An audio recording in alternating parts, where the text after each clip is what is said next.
What's up, everybody? This is Carmine Davis, and you are watching and listening to The Carmine Davis Show. What the fuck is up, everybody?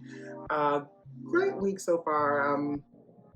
It was a tough one, but I had a really, really good week. A blessed, harmonious week, if you will. I hope everybody's been okay.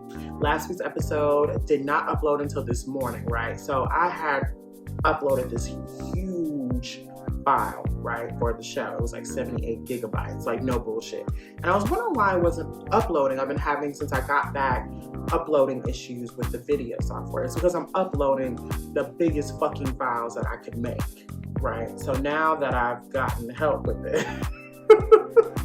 it's uploaded and now I know what to do. I don't know why. This whole season, this new season, I feel like it's an omen, but I refuse, I rebuke it. This is gonna be a great season full of new opportunities. Glitches, sure, but we're learning. So thank you guys for your patience as usual. And if you are new to the show, make sure you watch the show every fucking week and not tap in, make sure you guys subscribe, rate, and review this podcast. Listen to us on Spotify, Apple, watch us on YouTube, and you get a chance to be a part of the Carmine Cash App contest. Now, because of the uploading issues and all of that, we're going to continue the contest, and I'm going to give us another week, right?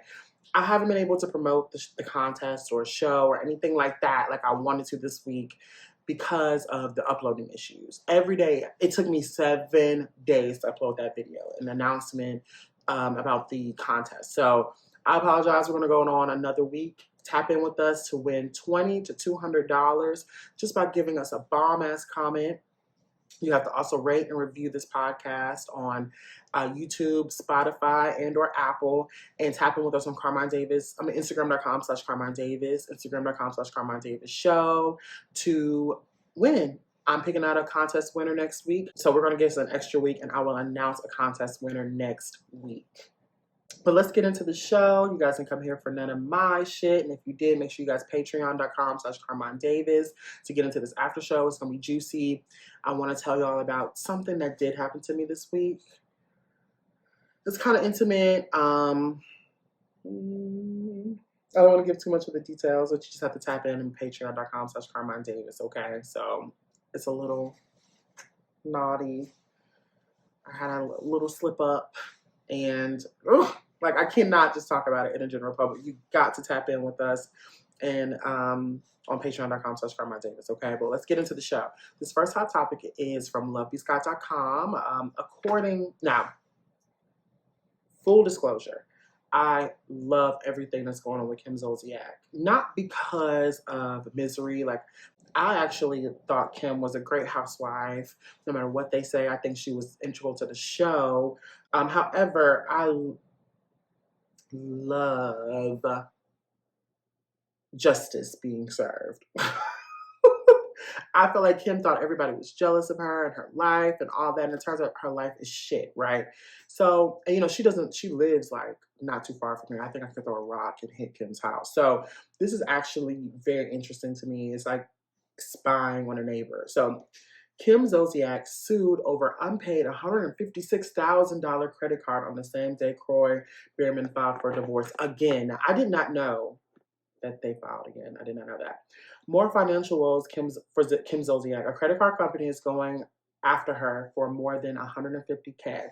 According to legal documents obtained by ET, the former Real Housewives of Atlanta star is being sued by a debt collection company for $156,080.64, which includes interest accrued since she stopped making payments. The HSBC Saks credit card, which had a $115,000 credit limit. The documents show Kim's last payment to Capital One, the company that bought the debt from HSBC, came on September the 17th, 2022, in the amount of $4,179. The credit card, with a 25.49 interest rate, has since been restricted and cannot be used.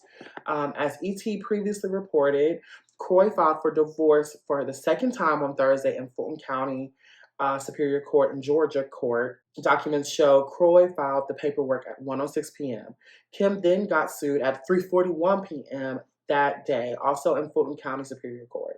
It's also not the first time she's been sued for an unpaid bill. Back in June, the former Don't Be Tardy star got sued by Target National Bank for an unpaid credit card bill in the amount of $2,482.24.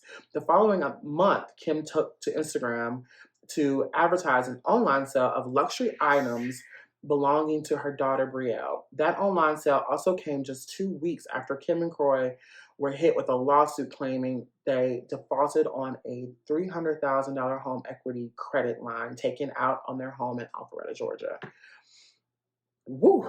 That's what I think I like this stuff about Kim a little bit, because she's like a neighbor. She really is. Like, she does not live far from me. So I feel like it's like, we were actually talking about Kim at the bar. Like, she lives around here. She goes to the Longhorn, that I work at. Like, she is like a neighbor. So, like, it's a little bit interesting. Her juicy details are a little bit interesting because it literally kind of hits close to home. So I'm not like, I don't want bad things to happen to Kim. I just believe that on the show, she just made it seem like she was such a higher power. Sorry, Kim, what did you say? I said I don't want her to get messed up by what you're saying. That's what I'm saying to her. And I'll say it to you. Dixie Cup is going to help us out here, I guess. Because I'm not doing my confirmations right. I don't believe anybody that's got it by the higher power would talk like Shady and Dixie Cup. Right, so when you came in, you went into how marvelously spiritual you are. 100%. And you've been since you've been here. So I'm confused about what you're confused about. Your Dixie Cup comments and your shade, when you're from a higher power, you don't even feel that. Because I am from a higher power, I can promise you.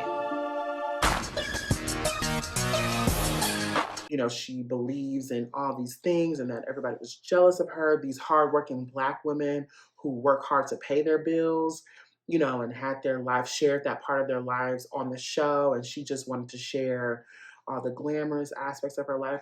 It's true what they said about her. Nene was absolutely right about her. Bitch, you are a homewrecker. And that's what you did best, sleeping with a married man. And now that she's on her own and doing things on her own, she's not able to maintain. That credit card debt is very interesting. The fact that it says a lot about her financial situation a little bit. $156,000 in credit card debt. Then to have a $2,500 credit card default is telling, because it says that her issues, to me, her financial issues are so bad that she's not even able to pay the $2,500 credit card debt, let alone the $156,000 credit card debt that she had over there on Saks. Child, I do feel bad, but it does feel like I get to spy on a neighbor. So that's where it's like a little bit more interesting to me. I did not know Kroy filed for divorce from her again. I did not know that. Because I know that they reconciled. That's crazy. And he got tired of her fucking ass. I still want to know what made them reconcile in the first place. Let's actually look. This is from ET. Let's follow up with that. Kroy Biermann files for divorce from Kim Zolciak again 1 month after reconciling, because it's interesting to me. I want to know what made him do it. Kroy Biermann is apparently done trying to make things work with his wife, Kim Zolciak Biermann, after the pair's reconciliation last month. ET has confirmed that Kroy has filed for divorce from Kim yet again. A source tells ET the two have been fighting nonstop. The relationship has become really toxic. The former reality TV stars each filed for divorce in May after 11 years of marriage and made a series of allegations against one another. The divorce proceedings set forth a custody battle and a back and forth over child support and spousal support. Bingo, I think I found out why they decided to cut the divorce short a couple months ago. The former Atlanta Falcons linebacker claimed that his reality TV star wife has a very troubling gambling problem and alleged that she punched him the day before they filed for divorce. He also filed the docs requesting court-appointed guardians for his and Kim's children. Ooh. After nearly 2 months of contentious back-and-forth allegations, the pair surprised everyone when they announced that they were dismissing the divorce filings in early July.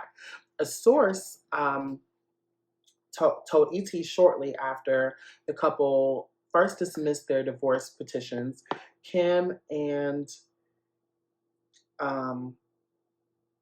Kim and Kroy are back together but have a lot of work to do on their marriage. The couple's public split had each of them making claims about the other, and it's been tough for them to deal with that. The Real Housewives of Atlanta alum and the former NFL player share 4 children together: twins Kai and Kane, 9 Cash, 10 and Kroy Jagger, KJ Biermann, 12. Well, one, I did not know that Kim and I lost count of the kids. One, because I had no idea she had all them damn kids with Kroy. I thought she had like 2. So they had 4 together, but I guess it counts because the twins, right? They had twins 9 months ago. That's crazy. Kim is also a mom to Brielle Biermann and Ariana Biermann from a previous relationship. According to the court documents obtained by ET and filed on Thursday, Kroy states that their marriage is irretrievably broken, and he is seeking sole custody of their children. ET has reached out to lawyers and reps for both Kroy and Kim for comment. Kim and Kroy's relationship isn't the only drama of the couple at the moment, and they're also dealing with financial problems. Earlier this year, the couple's Georgia mansion, which is in foreclosure, was taken off the auction block. Since then, Kim has been sued over unpaid credit card bill from the amount of $2,482.24, and Kroy has been accused of failing to make payments on his Rolls Royce. Now, couple that with their $150,000 or Kim's $150,000 credit card bill. That's a lot of money. For more on Kim and Kroy's relationship, you guys click the links below. Whew. And there's no telling how many, like, just everyday credit cards and debit cards and all that they are. I'm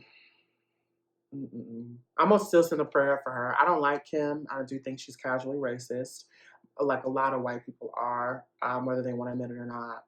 Side note, I think it's really hard for white people to grasp the concept that racism is something that they inherit. Why is that? I think it's interesting that white people find it very difficult. My bad, but I do find it very interesting that white people have a hard time grasping the fact that they could be racist casually because of things that they were taught. Your innate fear of Black people, your lack of respect for Black people, like how she was with Sweetie, is what makes you racist. Assuming that Black women are incapable of having the things that you have without there being some kind of tricks or some kind of underhanded motive or actions happening is a thing. Making comments on women's homes having roaches, or somehow their homes are being less of value than yours, is racist. And I always found it weird how Kim just never got it. And the fact that she said racism is not all that real anymore. And that was one of the moments that stuck out to me. Like, even a woman who's on TV would feel comfortable enough to say those things, right? And then also receive a spinoff that went on for seasons that I had never heard about. I've never seen Don't Be Tardy. Never seen an episode of it. Never wanted to. I don't know who watches it. Maybe casual Bravo watchers who just keep the show on, like, that network on loop, maybe watch it. But the privilege that she received from not wanting to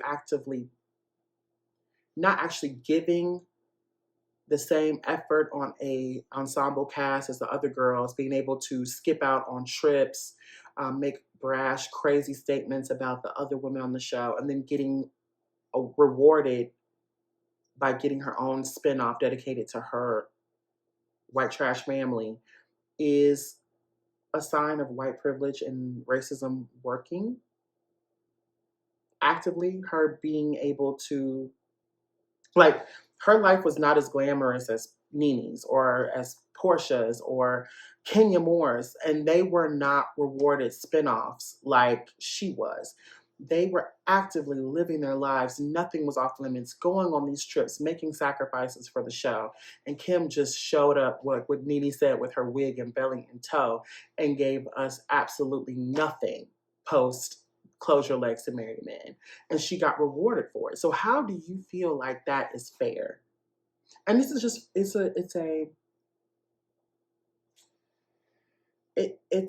kin to like what happens every single day in the workplace, you know,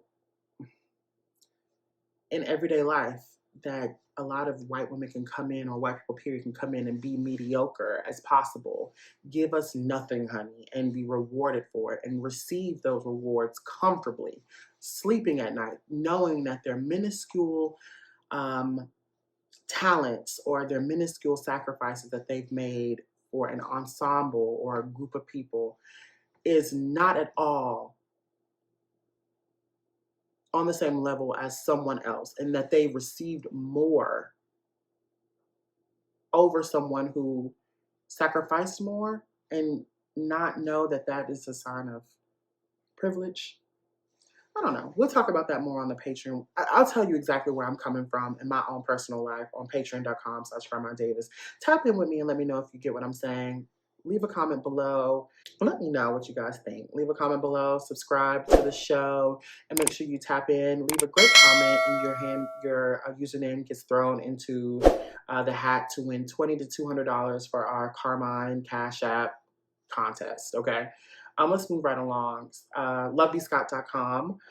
Black Voices for Trump director remains jailed after indictment with former president. Okay, this was very interesting to me, and I wanted to kind of echo what we were talking about previously. The former leader of Black Voices for Trump was in custody at the Rice Street Jail in Fulton County Thursday, the only one of Donald Trump's 18 co-defendants to remain behind bars after they booked in the election subversion case.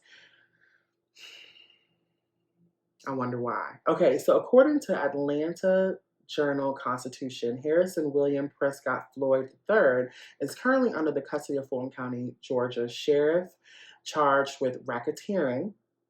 Y'all know I love racketeering. That's my favorite crime. Racketeering, conspiracy to commit, socialization of false statements and writings, and influencing witnesses in the district attorney's investigation into efforts to overturn the election results in the state of Georgia. He is the only one to surrender to authorities in connection with Trump's RICO case without negotiating bail in advance by making prior arrangements with Fannie Willis, the Fulton County prosecutor. The charges stem from Floyd being accused of harassing Ruby Freeman, an election worker in the Fulton County who Trump falsely accused of committing election fraud. The Hill reported that during Newsmax's live broadcasts outside the Fulton County Jail on Thursday, Floyd interrupted, saying, "My name is Harrison Floyd, and the direct attorney wants me to talk to her, but she does not want to call me."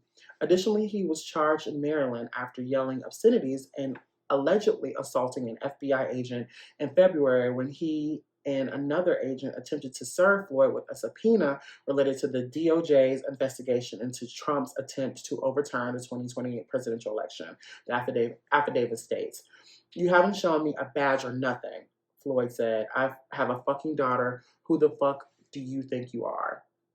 A former Marine and a martial arts instructor, Floyd allegedly struck one of the agents. Oh my God. Struck one of the agents chest to chest 2 times, knocking him knocking the agent forward, and ran after the agents as they left his residence. Following the encounter, the affidavit states that, Floyd allegedly contacted the local police saying that 2 men in suit jackets, he called the police, 2 men in suit jackets, that 2 men in suit jackets aggressively approached him. "I don't know what that is," Floyd allegedly told police, referring to the subpoena. "I'm not touching it. I'm not picking it up." Floyd also allegedly told the police that the agents were lucky I didn't have a gun on me because I would have shot his fucking ass. In May, Floyd was arrested on simple assault charges for his role in the incident. If convicted, he could spend a year behind bars. You know, I know we've probably all said this. I'm sure everyone who's heard about this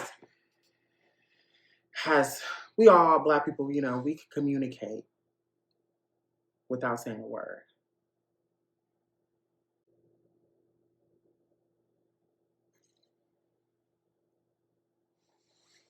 You know?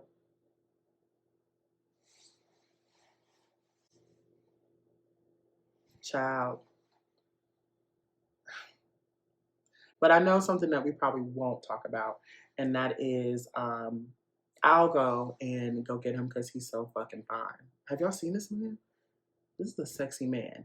But you could tell, right, that I'm going to state the obvious here. I feel like a lot of times that when Black people don't get, especially Black people who really surround themselves with, White people have a way of not seeing color, and they have a way of making sure that you don't see color until it's time to get in trouble, right? I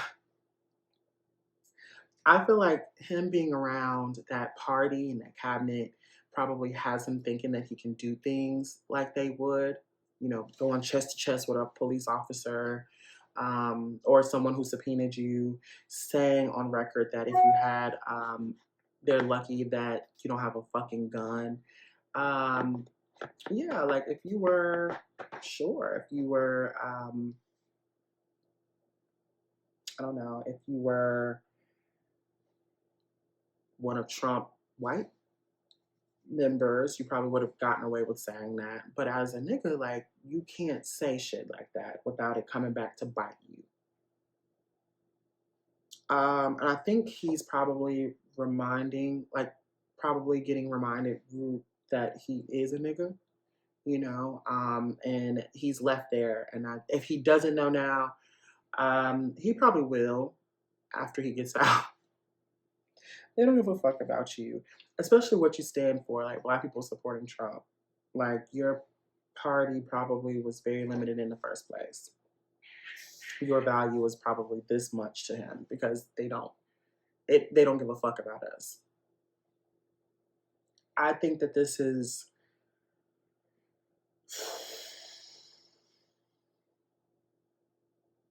I just can't get over how fine he is. I'm not gonna lie, like, I think he's so cute. Let's look up some more pictures. And this is another sign, like I tell people all the time, right?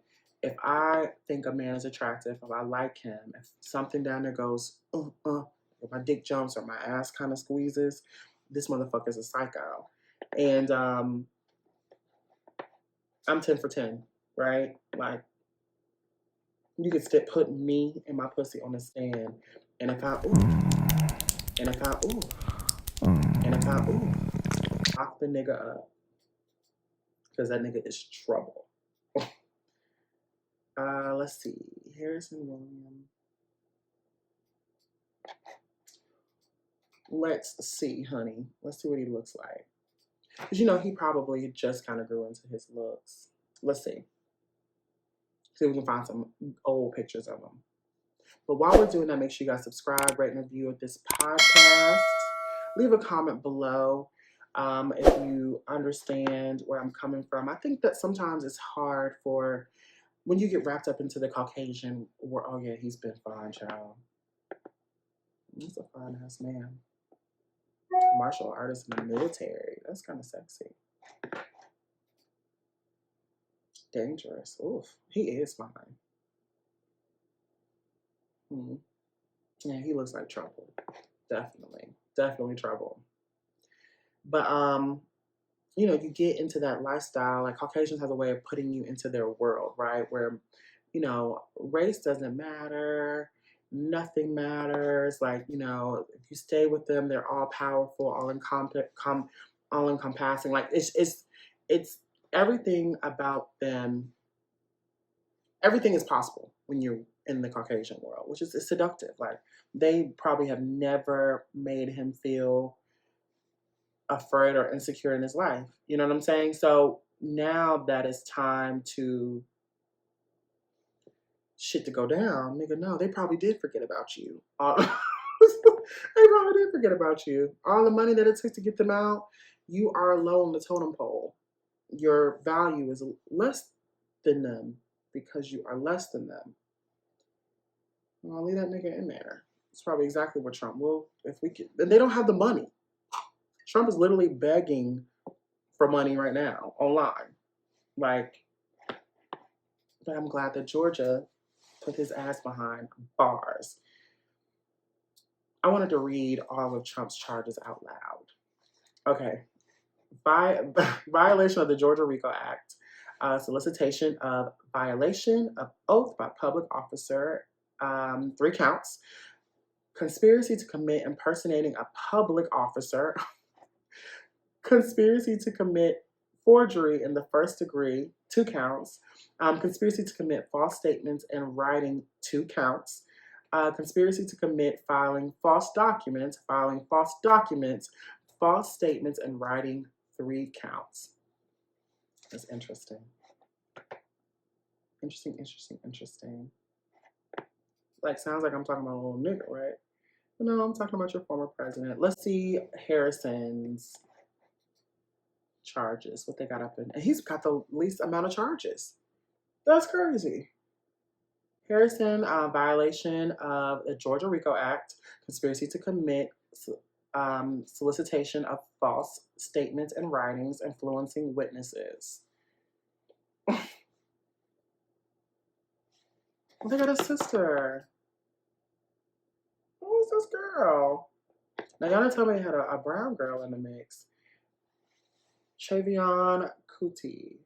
Violation of the Georgia RICO Act, conspiracy to commit solicitation of false statements and writings, influencing witnesses. Whew. Well, we got to sacrifice too. They should have never been they had their black asses over in the first place. They should have never had it. They should have never gotten involved with that motherfucker. I don't feel bad for them. Tap in below. Leave a comment below about this whole Trump indictment situation, the mugshot. What do y'all think? First initial thoughts. Did he slay or nay? You know, I feel like the mugshot is iconic, honestly. Like, I ain't gonna hold you. I ain't never been no hater. Let's look at it. I ain't never been no hater. It's giving iconic mugshot. Never been a hater. Never been a hater. I don't like this bitch. But that one little thing, that facial expression that she gave, yeah, that one little thing, you know, you did your big one on that one, Trump. It's iconic. It's giving Vogue. Like, it's giving, I'm putting this on every fucking shirt.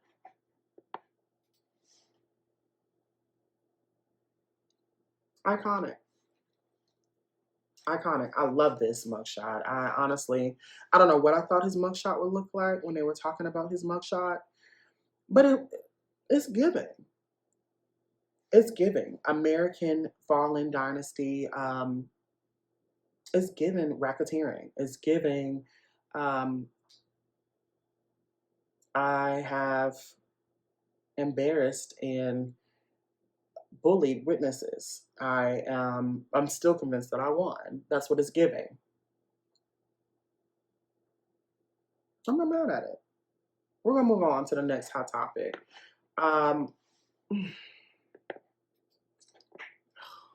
Carlos. LoveBScott.com reports Carlos Santana made some anti-transgender comments on stage recently and apologized after the video resurfaced. A clip began circulating online recently of Santana performing in Atlantic City, New Jersey in late July, where the star stopped during his show to share his thoughts on the transgender experience itself. Santana says, "When God made you and me before we came out of the womb, you know who you are and what you are." Okay. Later on, when you grow out of it, you see things and you start believing that you could be something that sounds good, but you know it ain't right. Because a woman is a woman and a man is a man. That's it. Whatever you want to do in the closet, that's your business. I'm okay with that. He then expressed his solidarity with my brother, Dave Chappelle. Oh, my goodness. The clip made the rounds online, and there has been enough backlash for Santana to issue to issue an apology. Carlos Santana apologized for his insensitive comments and that the trans community in a statement given to Billboard saying that I realized that I said hurtful people. I said what I said hurt people, and that was not my intent. Let's read the full statement. I want to see what he's got to say. Let's read the full statement for shits and giggles. Why not? You know what? Actually, scratch that. I don't want to hear what he has to say. I like the first comment better because that's how he really felt, right? I wonder if people know. Okay. Listen to me and listen to me closely, y'all. Okay. Do you know that we were all not born the same? Do you know that there are people who were born without genitalia or deformed genitalia or genitalia that does not work, that genitalia that is defunct? Like, do you know that we were not all born the same? I feel like that's a issue here with this whole transgender argument, is that people are not realizing that there are some people who probably were born just a little bit different than you. So once you understand that, period, regardless of if you are aware of that some people are born with different things going on underneath their clothes, then you probably know that sometimes, honestly, a lot of these people who are speaking up have stuff going on that they're not even aware that are irregular, right? That would consider them different from everyone else. How would you like to feel if people had no acknowledgement that you are different? That how you feel about yourself or what's going on beneath your clothes, what's actually happening, that there's something going on underneath your clothes that might honestly make you have to choose a gender. Do y'all know that? So I think people are so fixated on the people like who were born with the full genitalia, working genitalia, choosing to change. You're forgetting a lot of things in between, like genetics. God made people the way they are. A lot of people were born deformed. And you making statements like that slaps them across their face. People forget that everybody wasn't born the same way you were born, with the same set, 2 legs, 2 arms, dick or pussy between their pants, asshole. Everybody's not born the same, right? So there are people out there who have to choose and transition, have to go through surgery to have a genitalia that works for them. So not only are sometimes people making these statements and feel like they are putting the queer community in their place or standing on their religious values, you're also kind of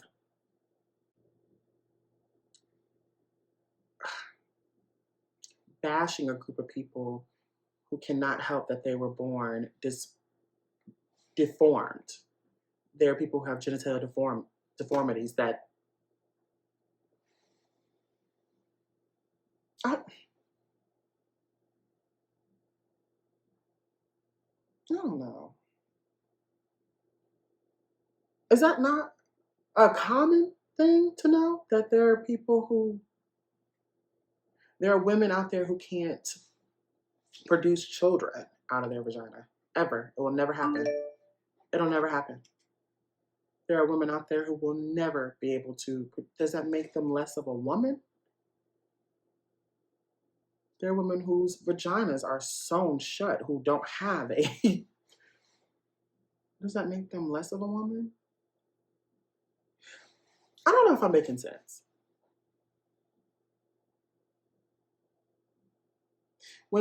Carlos Santana, old school, and I get that that's another thing that I was dealing with something in my personal life. I was discussing a former or a current, actually, what I want to call him, person that I know, an older man that I know who makes racist comments, right? I was discussing how I was kind of upset and wanting to confront him about his racist comments. There was actually a comment about Black on Black crime. And I wanted to talk to him about like knowing that Black on Black crime is not a real thing. That Black on Black crime is a white supremacist term. And that if he Googled it or understood it, that he would stop saying that. And I wanted to, even knowing that the people around me had no idea what the fuck I was talking about, makes me wonder, even with the transgender issues that they're having, like people's having these up in arm discussions about these things, right? Do you know you don't know what the fuck you're talking about? Making a comment about something that you don't know what the fuck you're talking about is weird to me. It's strange. Why are you so obsessed with gay people? Why are you so obsessed with Black people? And back to that comment, and I was talking to people, and someone said to me that they felt actually bad for the older white man that I was talking about because he's older and he doesn't realize that people are so sensitive these days. So you mean to tell me because someone is older and is used to a certain way that they can't be educated about shit today, especially if they are actively out here working? They're not allowed to be educated. We should understand that they're older and they're able to spew silly, horrible, and hurtful things because they're ignorant and they're older. No, I think if you choose, even with Carlos Santana's issue, and I actually will tell y'all exactly what happened the conversation about the Black on Black crime, if you listen to patreon.com/Carmine Davis, I will talk about it. I will tell you exactly. I'm gonna name names. I'm messy. So I have to remind myself, I have to do a paywall, because if you're gonna get this tea, or because I name names, I talk about people, and I get it that you can't just put that shit out there all the time without getting paid for it. So, and it involves people that I know and I work with, but they should be called to the carpet. I think if you are someone who's actively out here working in today's society, and you should be well aware of the world around you. No one should have to stop and tell you making a comment about transgender people is going to receive backlash. Why? Because the comment that you're making is ignorant, it's uneducated. Not because people are sensitive about things. You don't know what the fuck you're talking about. You are actively offending people who are actually living this life. And they will comment back. They will actively do what they can to make you feel that shit. They're not wrong for attacking Carlos Santana. This motherfucker don't know what he's talking about. Let's go back to what the fuck he said. When God made me, you and me, before we came out of the womb, you know who you are and what you are. What the fuck? How the fuck would I know who I am before I was actually born? Bitch, are you retarded? That's not retarded. We don't use that word. Later on, when you grow out of it, you see things and you start believing that you could be something that sounds good, but you know it ain't right. What is that? What is that? What? What I want to be? What my grown ass wants to be? Fixing what's going on with me? Making sure that I'm aligned all the way around? There's a mental, physical, and a spiritual transition that happens when you're transitioning. I'm not transgender, right? But I know a lot of transgender people. I'm not ignorant. So if you don't know a transgender person, one, you should never comment on one. Ever, ever, ever, ever, ever, ever, ever. And a lot of you know transgender people, you just don't know you know them. There's that friend of yours that you have no idea has a deformity. He has no penis between his legs. None. You hang around this man for as long as you know, and he has no penis under his leg, should he not have an operation to get a penis? Or a vagina if he wants one? Why would you even care? Why would you? You don't know. You don't know. You don't know what's going on between somebody's legs. What y'all are upset about, okay, boom. If he wanted to get a penis, it's fine. Him wanting to get a pussy is your problem. This is all rooted in patriarchal bullshit. Men, when you think of transgender people, majority of people see men transitioning to women. They don't think of the whole realm of what transgender stands for and why there's so many different names and so many different pronouns or different. Why? Well, if you would shut the fuck up and Google and educate yourself, even I am educating myself every single day, because I just don't think that they're just people making shit up to make you uncomfortable.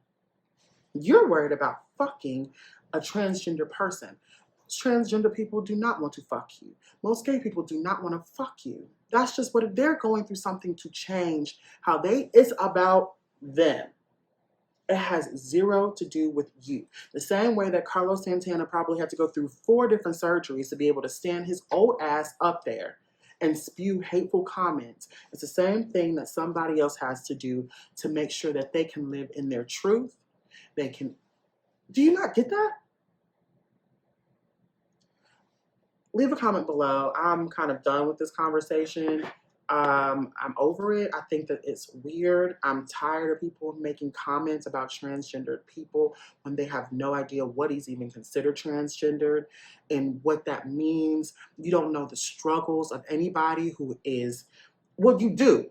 That's probably what's frustrating to me. Most people are born different. Most people have different, as you grow older, you have deformities that get fixed. You have things that happen to you.